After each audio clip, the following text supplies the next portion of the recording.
ఇప్పుడు కూడా ముఖ్యమంత్రి గారి పైన అసలు మాకు నమ్మకం లేదు, మాకు కాదు ప్రజలకే విశ్వాసం కోల్పోయినారు. అటు సభలో కానివ్వండి బయట కానీ ముఖ్యమంత్రి గారి మాటకి క్రెడిబిలిటీ లేదు. ఈరోజు గడిచిన సంవత్సరం లోపల ఎన్నో సందర్భాల మాట మార్చినారు. నేను చాలా స్పష్టంగా హరీష్ గారికి తన ప్రెస్ మీట్లో చెప్పినారు.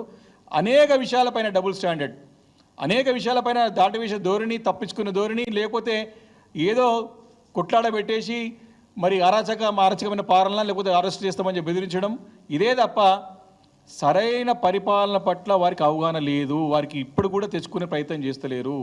అసెంబ్లీ సమావేశాల్లో మరి అనేక అంశాల గురించి ప్రశ్నలు చెప్పాల్సిన అవసరం ఉన్నది.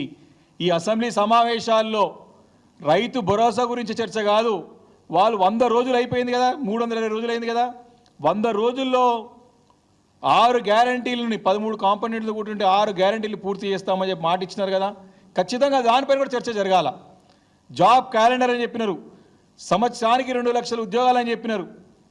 మరి అది లేని క్యాలెండర్ ప్రకటించి అటు నిరుద్యోగులను మోసం చేసే ప్రయత్నం.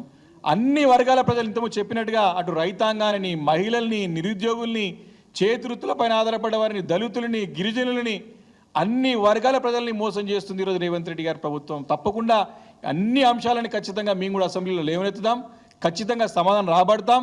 వారు ఇచ్చిన హామీలన్నీ కూడా అమలు చేయడానికి కూడా బీఆర్ఎస్ పార్టీ ఖచ్చితంగా వారి వైఫల్యాలు, సంవత్సరంలో ఉండే వైఫల్యాలన్నీ కూడా ఎండగడతాం.